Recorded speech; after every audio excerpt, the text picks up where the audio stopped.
Friends, मेरे channel का नाम है पिक्सल पल्स इलेक्ट्रॉन। मेरे चैनल को लाइक कीजिए और सब्सक्राइब कीजिए। अभी इस सेक्शन के अंदर हम full description of a combo board and fault finding देखने वाले हैं। ये कॉम्बो बोर्ड क्या होता है? कॉम्बो बोर्ड के अंदर हमारा मदरबोर्ड, साउंड सेक्शन और बैकलाइट का जो बूस्टिंग सर्क्यूट रहता है वो एक साथ होता है। SMPS भी इसमें साथ में होता है, इसीलिए हम इसको कॉम्बो बोर्ड बोलते हैं। और जिसमें बफर होता है वो हमारा 40, 40 इंच, 43 इंच के लिए इस्तेमाल होता है, और विदाउट बफर वाला हमारा 32 इंच, 24 इंच के लिए इस्तेमाल होता है। और ये जो हमारा है, इससे पहले हम क्या देखते हैं कि हमारा जो 230 वोल्ट इन होता है तो वो कैसे इन होता है कि ये देखिए, ये हमारा EMI सेक्शन का है। ये हमारा फ्यूज़ के ज़रिए VDR, voltage surge, voltage depend register से होते हुए सर्ज वोल्टेज प्रोटेक्टर से होते हुए हमारा लाइन फिल्टर तक जाता है। यहाँ पे नॉइज़ को फ़िल्टर किया जाता है। जो भी हमारे AC साइकिल के अंदर जो भी ज़्यादा अनवांटेड साइकिल होती है उसे फ़िल्टर कर गए। और ये हमारा जो फ्रीक्वेंसी के लिए भी इस्तेमाल किया जाता है कि RF फ्रीक्वेंसी को बाईपास करने के लिए। यानी ये हमारा over voltage protection, over temperature protection और ओवर फ्रीक्वेंसी के लिए भी हमारा CKT यानी हमारे कंपोनेंट से गुजार कर उसे हम या RF बाईपास से 250 वोल्ट 330 kPa से RF को बाईपास करके NTC से गुजार कर उसे लाइन फिल्टर में नॉइज़ फिल्टर करके AC के अंदर और अनवांटेड जो साइकिल होती है उसे निकाल कर हम यहाँ पर रेक्टिफायर में बेचते, जहाँ पे हमें 230 वोल्ट मिलता है। और जो हमारा फ़िल्टर जो होता है वहाँ पर हमको 300 वोल्ट या 330 वोल्ट मिल जाते हैं, क्योंकि ये फ़िल्टर में जब आता है तो 230 वोल्ट का 300 वोल्ट हो जाते, 330 वोल्ट भी हो जाते। तो यहाँ तक हमारा ये सही है। तो यहाँ से हमने डायरेक्ट इस्तेमाल करते हुए ये हमारा 300 वोल्ट हमारा ये जो N चैनल मॉसफेट है, ये दोनों हमारा N चैनल मॉसफेट है जो कि हम स्विचिंग के लिए इस्तेमाल करते हैं। ये हमारा स्नोवर सर्क्यूट है जो कि हम 32, 40, 43, 24 के लिए जो इस्तेमाल करते हैं। तो हम रेसिस्टेंस को निकाल कर यहाँ पे हमें को जितना वोल्टेज चाहिए रहता है वो हिसाब से यहाँ पर हम स्विचिंग करा कर यहाँ पर वोल्ट लेते हैं। तो ये हमारा स्नोवर सर्किट है। यहाँ पे एक लाइन में 6 रेजिस्टर भी हो सकते हैं। कैपेसिटर को भी हम इस्तेमाल करते हैं आगे पीछे। ये हमारा 450 वोल्ट वाला कैपेसिटर है मेन, जहाँ से हमें 300 वोल्ट मिलके यहाँ पे इसके ड्रेन पर आता है। अब इसमें क्या होता है कि ये हमारा जो 6 लेग की IC है, इसे सबसे पहला हम L1 यानी यहीं से हम स्टार्टअप वोल्टेज यानी VCC देते हैं। अब ये VCC पॉइंट और स्टार्टअप वोल्टेज की पॉइंट इसमें एक ही है, किसी में अलग भी होती है। VCC पॉइंट यहाँ होती है, स्टार्टअप पॉइंट यहाँ पर होती है। तो अभी हम जो कॉम्बो बोर्ड के अंदर जो है वही समझेंगे कि यहाँ से हमारा 300 वोल्ट ले लिया जाता है यहाँ पर VCC से। और जैसा ही यहाँ पर स्विचिंग होती है तो ये जो हमारी ऑक्सिलरी वाइंडिंग है, यहाँ पे हम 12 से लेके 20 वोल्ट VCC की सेम पॉइंट पर यहाँ पर दे देते हैं। यानी यही वोल्ट यहाँ पर भी आएगा और यही वोल्ट इधर आएगा 12 से 20 वोल्ट। ये भी 12 से लेके 20 वोल्ट के बीच में होता है। अब क्या होता है कि गेट में जैसा ही ऑन ऑफ सिग्नल आता है, यानी पॉजिटिव सिग्नल आएगा यानी वोल्टेज आएगा, तो ये हमारा वोल्टेज इसके गेट के ऊपर पहुंच जाएगा। यानी इसको गेट ड्राइव मिलेगा तो ये हमारा स्विचिंग के लिए स्विचिंग करना स्टार्ट होगा। और ये जो हमारा है N चैनल मॉसफेट, ये इसके अंदर जो पैरासिटिक कैपेसिटर होता है, जब इसके अंदर सिग्नल पहुंचता है तो यहाँ पर वोल्टेज स्टोर हो जाते हैं। तो वो पैरासिटिक कैपेसिटर के अंदर से वोल्टेज को डिस्चार्ज करने के लिए ये N चैनल मॉसफेट या ट्रांजिस्टर का इस्तेमाल किया जाता है। यहाँ पे मैंने आपको 2 सर्क्यूट बनाकर बताया है। ये भी दोनों सेम है।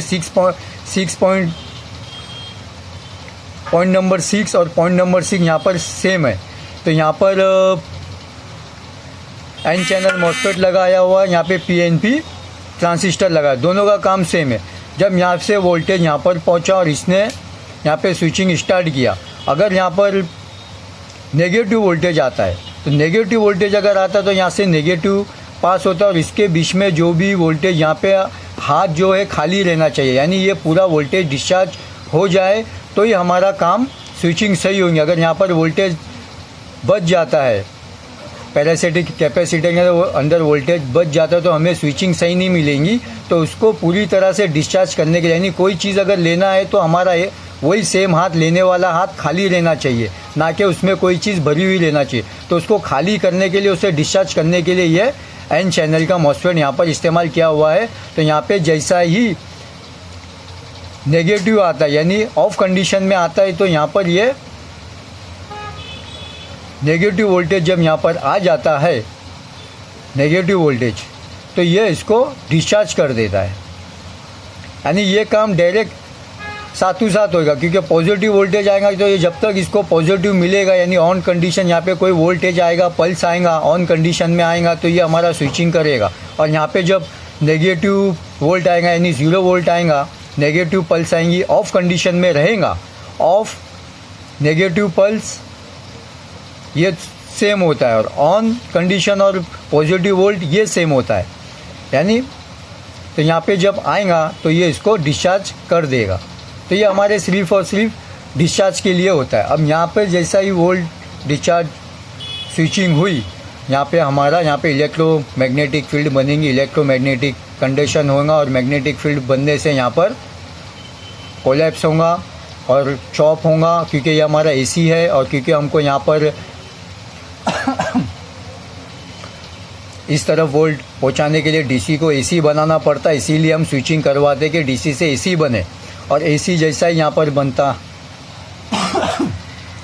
है यहाँ पर, और यहाँ से ये ओवरफ्लो होकर यहाँ पर वोल्ट बन जाएगा 24 वोल्ट और 12 वोल्ट, जो कि ये हमारा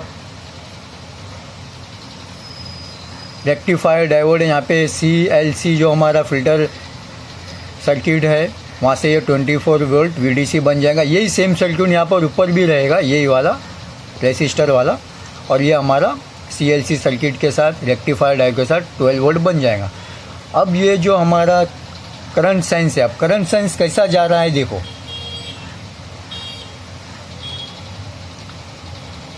रेजिस्टर के ज़रिए इसको हमने एक सिंक भी दे दिया, ये एक तरह का सिंक हो गया। शट एज आ शंट भी काम करेगा, एज आ सिंक भी काम करेगा। और ये सोर्स से हमने इसको यहाँ ग्राउंड किया, क्योंकि सोर्स हमेशा एक रेसिस्टर के ज़रिए ग्राउंड होता है, और यहाँ से ही इसके बीच में वोल्टेज डिवाइडर CKT से एक रेसिस्टर लगा के CS हमने दे दिया। तो ये इसकी CS पॉइंट हो गई। अब फीडबैक क्या होता है कि 24, यहाँ पे 12 वोल्ट भी हो सकता है। यहाँ पे एक्चुअली है सर्किट के अंदर 12 वोल्ट, लेकिन मैंने आपको 24 वोल्ट का फीडबैक CKT करके बताया है कि 24 वोल्ट हमने यहाँ दे दिए, यहाँ 12 वोल्ट हमने यहाँ दे दिए, 12 और 24 वोल्ट यहाँ पर दे दिए, और 12 वोल्ट को यहाँ पर हमने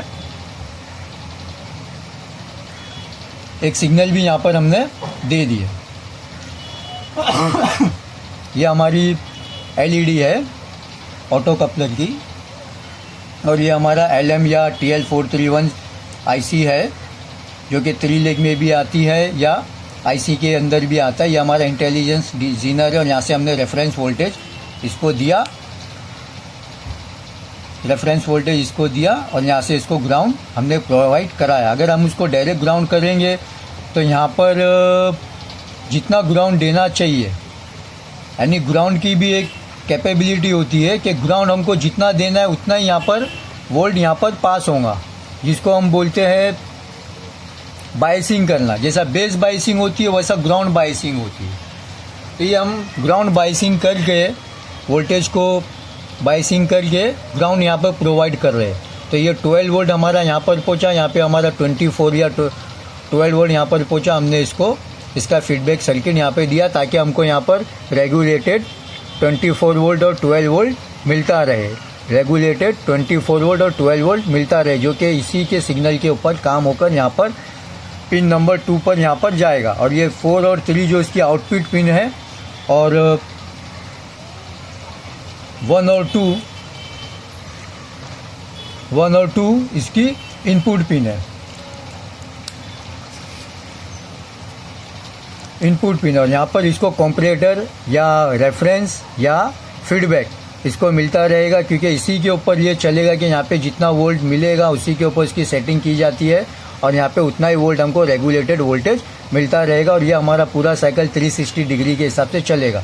ये हमारी ऑक्सिलरी वाइंडिंग है, जाके यहाँ पे अगर करंट बनता है तो जैसा यहाँ पर पहुँचेगा करंट वैसा यहाँ पर भी करंट पहुँच जाएगा, जो कि ये ऑक्सिलरी वाइंडिंग को रीसेट वाइंडिंग हमारी होती है। और यहाँ से VCC लेकर यहाँ पे दिया गया, स्टार्टअप वोल्टेज भी यहाँ से 300 वोल्ट को 12 से 20 वोल्ट करके यहाँ दिया गया और 12 से लेके 20 वोल्ट VCC वोल्टेज हमारा यहाँ पर दिया गया। किसी किसी में अलग भी होता है, ये मैं आपको बता दिया। और ये ओवर टेम्परेचर प्रोटेक्शन भी है इसमें। ये हमारा एक ग्राउंड है, ये हमारा हो गया। अब इसमें क्या होता है,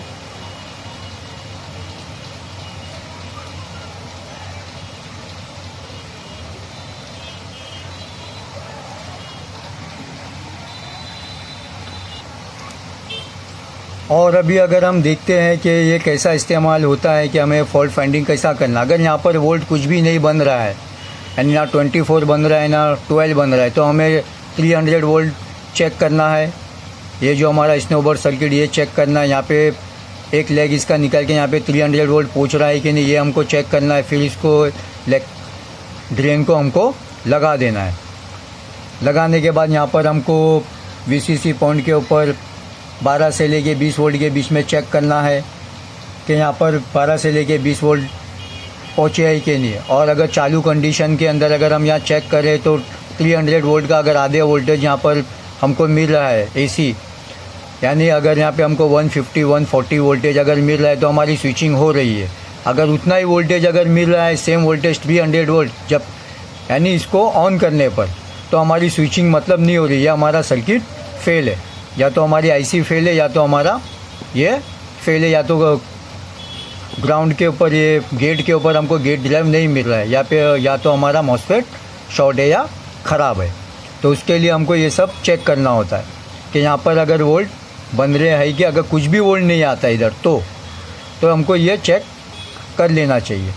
और 43 किलो हर्ट्ज़ के ऊपर ये फ्रीक्वेंसी होती है। हर्ट्ज़ पे मल्टीमीटर को हर्ट्ज़ पे रख कर हमको चेक करना है कि जो अगर 43 किलो हर्ट्ज़ बताता है, पिन नंबर ड्रेन के ऊपर अगर हम रख दिए और एक को हमने ग्राउंड रखे और हर्ट्ज़ पर रख के हमने देखे तो अगर 43 किलो हर्ट्ज़ बताता है तो हमारी यहाँ पर स्विचिंग हो रही है, तो यहाँ पर वोल्ट हमारा बन ही जाएगा, बन के यहाँ पे आ ही जाएगा।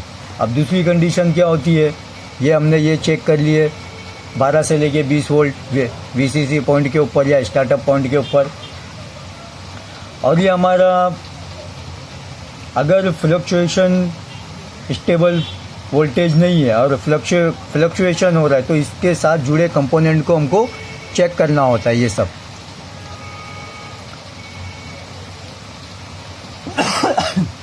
हमको क्या करना है,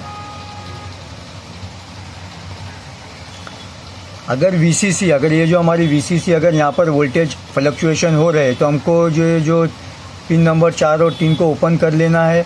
ओपन करके हमको ये चेक करना है कि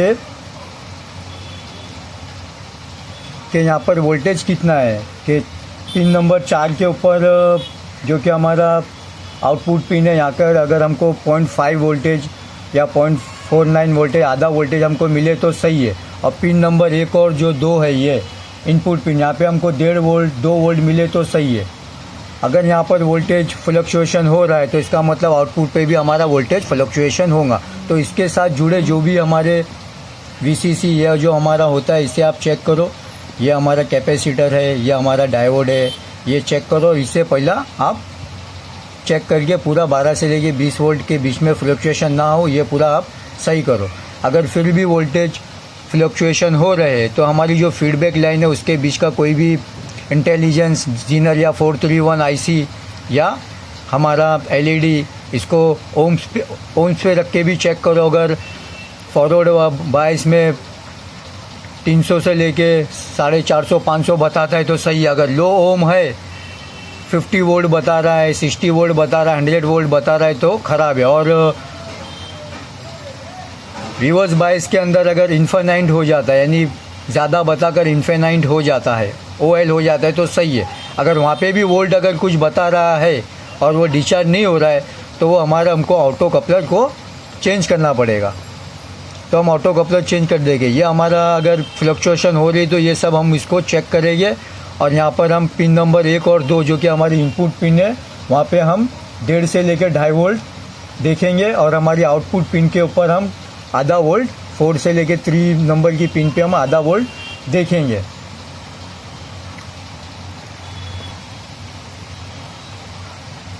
ये देखिए मैंने यहाँ लिख दिया है पिन नंबर 1 और 2 के ऊपर ये हमारा ऑप्टो कपलर है। यहाँ पे 1.5 वोल्ट या 2.5 वोल्ट होंगे, किसी किसी में 1.5 होता है, किसी किसी में 2.5 होता है। और आउटपुट पिन जो कि पिन नंबर 4 और 3 है, 3 इसका ग्राउंड है, यहाँ पे 0.5 वोल्ट या 0.499 वोल्ट आधा वोल्ट यहाँ पर रहेगा तो हमारा सही है।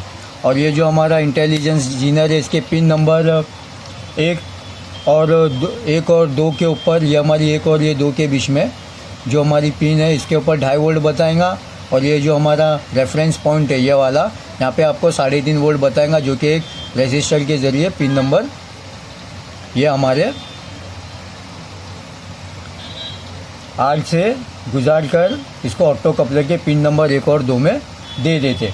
अगर यहाँ पर वोल्टेज ज़्यादा मिले तो हमारा पावर सप्लाई हमारी फ्लक्चुएट, अगर वोल्टेज ज़्यादा मिलेगा तो पावर सप्लाई हमें, यानी यहाँ पर कुछ शॉर्टेज होगा, कुछ लीकेज होगा, कुछ ख़राब होगा तो हमारा वोल्टेज फ्लक्चुएशन भी होगा और पावर सप्लाई हमारी फ्लक्चुएशन में चली जाएंगी। मतलब आउटपुट में कोई भी कंपोनेंट LM या इसके साथ लगे कैपेसिटर रजिस्टर शॉर्ट होने के ऑटो कपलर के इनपुट पर वोल्टेज बढ़ जाएंगे तो PS हमारी फ्लक्चुएशन में, यानी पावर सप्लाई हमारी फ्लक्चुएशन में चली जाएगी और चली जाएगी। मतलब आउटपुट में कोई भी कंपोनेंट जब शॉर्ट होगा तो PS हमारी यानी पावर सप्लाई हमारी फ्लक्चुएशन में चली जाएगी। अगर वोल्टेज ये हमारा फ्लक्चुएशन का हो गया, अगर हमारा वोल्टेज कुछ भी नहीं बने तो सबसे पहले हमको ऑटो कपलर जो है ये वाला ऑटो कपलर को ओपन कर दो और हमारा जो VCC कैपेसिटर है वहाँ पर 12 से लेके 20 वोल्ट होने चाहिए। अगर यहाँ पर वोल्टेज नहीं है तो इसके साथ लगे R और कैपेसिटर को चेक करो। अगर R को चेक करो, अगर R के ऊपर वोल्टेज है तो आपकी ड्राइवर IC आप बदल दो और मॉसफेट को भी बदल दो। और IC की पिन नंबर 8 अगर IC जो पिन है को बदल दो और मॉसफेट को भी बदल दो।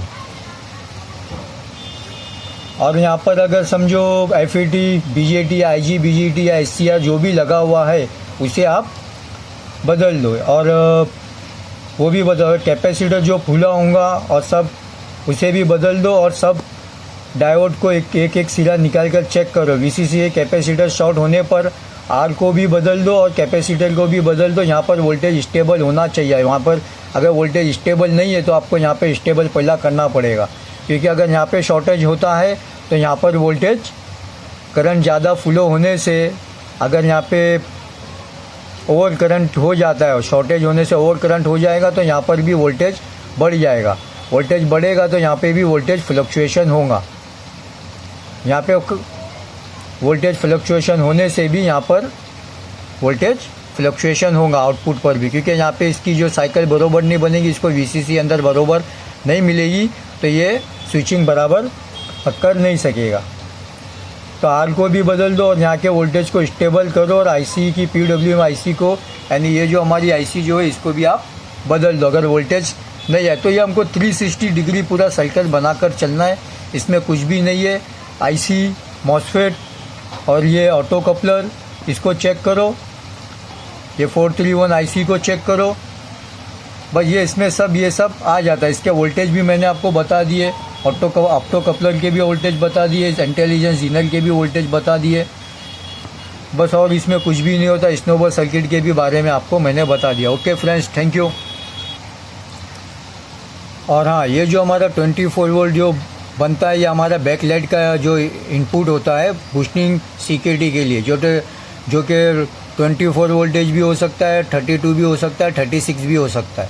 यह बैकलाइट के इनपुट सर्किट में जाएगा। यहाँ से वो 65, 130 वोल्ट जितना उसे ज़रूरत है वो वाले सर्किट को, जो कि हमारी साइज़ के ऊपर डिपेंड करता है कि बैकलाइट कितनी है, बैकलाइट के अंदर कितनी एलईडी है, उसके हिसाब से यहाँ पर हम उसको बूस्टिंग सर्किट कराकर एम्पलीफाई कर हम हमारा बैकलाइट का बूस्टिंग सर्किट बनाते हैं। और ये हमारा जो 12 वोल्ट है, ये हमारा 5 वोल्ट जाकर एक रेगुलेटर में जाकर बक कन्वर्टर में जाकर 5 वोल्ट बनाएगा, फिर 1.2 वोल्ट बनाएगा, फिर 3.3 वोल्ट बनाएगा। फिर हमारा रैम के लिए 2.5 volt, DDR1, DDR2 1.8 volt, DDR3 1.5 volt और DDR4 1.2 वोल्ट जो कि बनेगा, जो कि हमारे 5 वोल्ट के लिए 6 लेग की आईसी इस्तेमाल होती है, 1.2 के लिए हमारी 5 लेग की आईसी इस्तेमाल होती है और 3.3 के लिए हमारी 8 लेग की भी आईसी इस्तेमाल होती है, जो कि 1.8 भी बनाती है और 3.3 भी बनाती है, जो कि ये हमारा स्टैंड बाई ऑन होने के बाद 1.8 हमारा स्टैंड बाय ऑन होने के बाद बनता है। यानी जब PS ऑन हो जाता है, PS को सिग्नल मिल जाता है मदरबोर्ड से, तो हमारा ऑन होने के बाद 1.8 हमारा बनता है। तो ये आप याद रखो। Okay friends, thank you.